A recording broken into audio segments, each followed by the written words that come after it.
began the year celebrating the completion of 90 years of this august institution since its inception way back on 1st April 1935.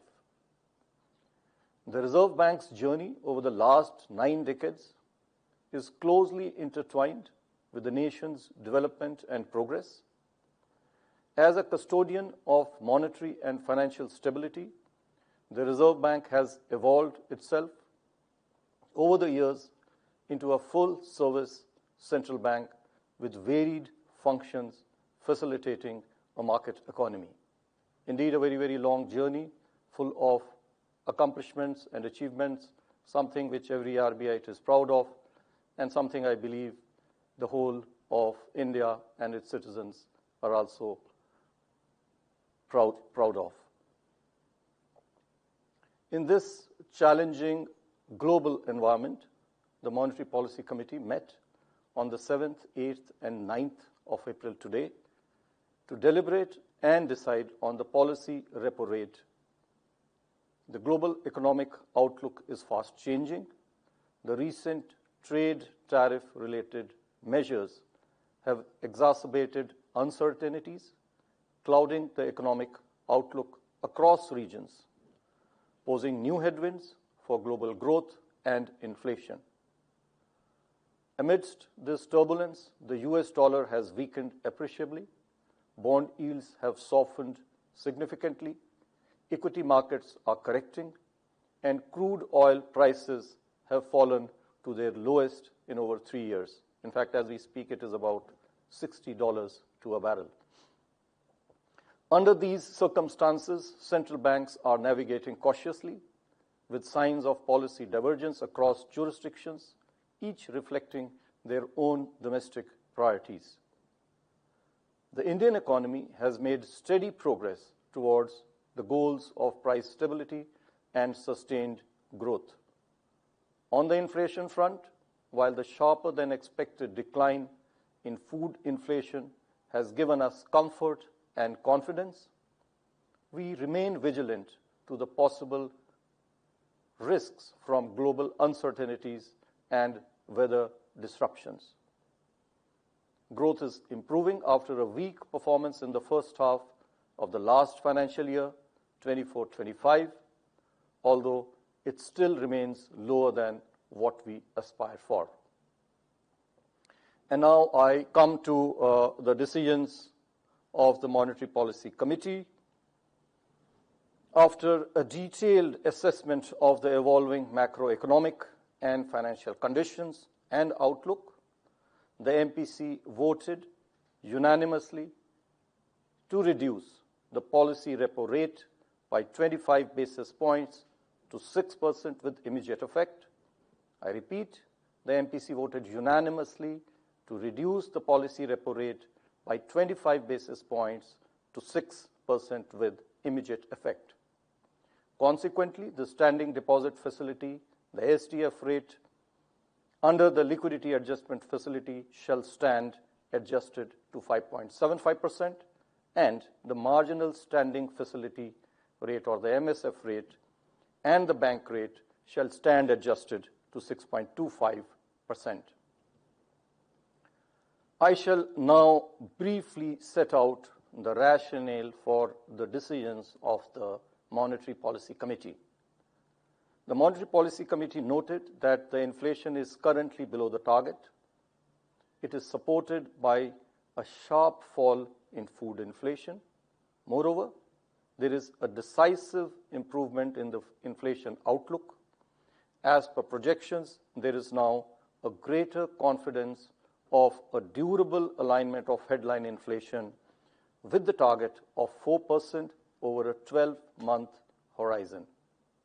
On the other hand, impeded by a challenging global environment, growth is still on a recovery path after an underwhelming performance in the first half of 24-25, which is the last fiscal. In such challenging global economic conditions, the benign inflation outlook and the moderate growth demand that the MPC continues to support growth. Accordingly, the MPC unanimously voted to reduce the policy repo rate by 25 basis points to 6%. Moreover, it also decided to change the stance from neutral to accommodative. It also noted that the rapidly evolving situation requires continuous monitoring and assessment of the economic outlook. Let me now dwell a little on the monetary policy stance. This has been a subject of interest for some commentators and market participants. There have been questions as to whether it means a change on the policy rate or whether it signifies our stance on the interest rate or whether it relates to liquidity conditions. From a cross-country perspective, monetary policy stance is typically characterized as accommodative, neutral, or tightening. While an accommodative stance entails easy monetary policy that is geared towards stimulating the economy through softer interest rates, tightening refers to contractionary monetary policy, whereby interest rates are hiked to restrain spending and curb economic activity, all with the objective of reining in inflation. A neutral stance is typically associated with a state of economy which neither calls for stimulating economic activity nor calls for controlling inflation by curtailing demand.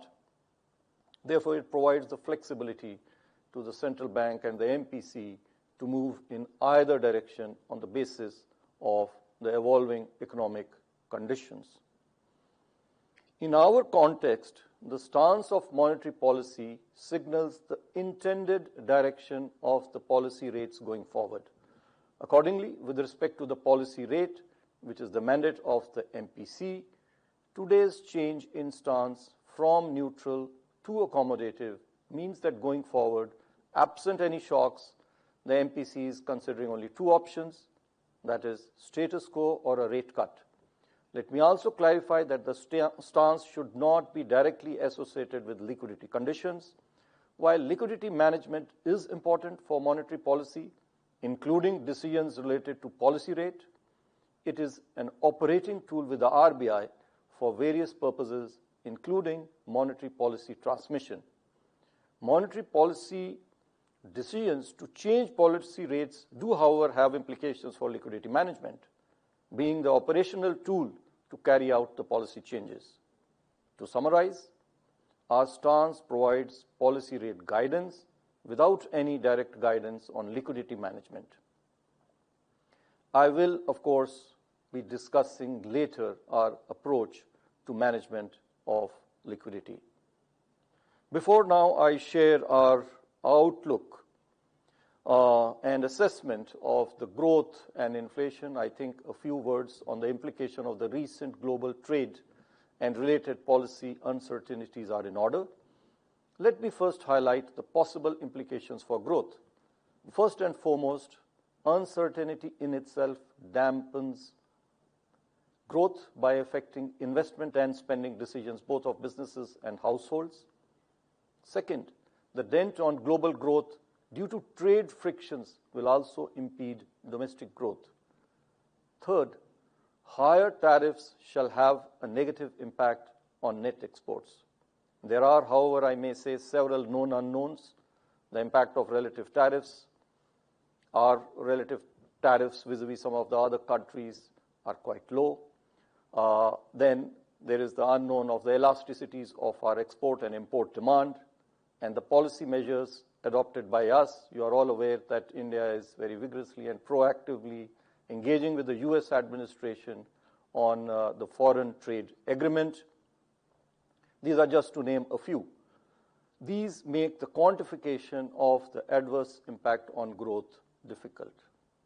The risks to inflation, on the other hand, are two-sided. On the upside, uncertainties may lead to a possible currency pressure, and therefore imported inflation.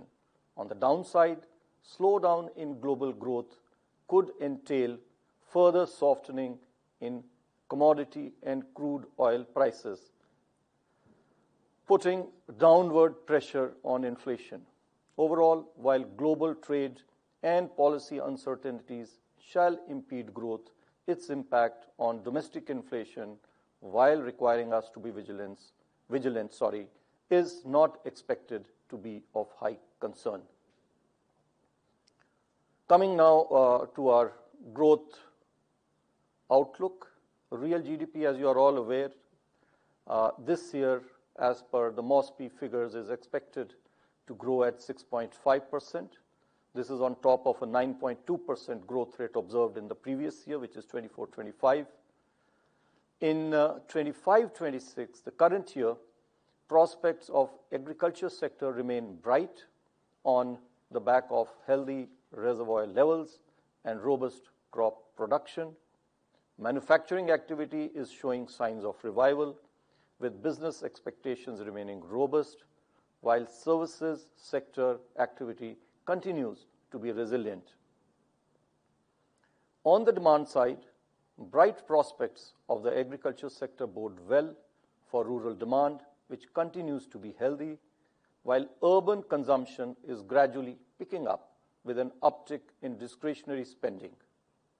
Investment activity has gained traction and is expected to improve further on the back of sustained higher capacity utilization, government's continued thrust on infrastructure spending, healthy balance sheets of banks as well as the corporates, along with the easing of financial conditions.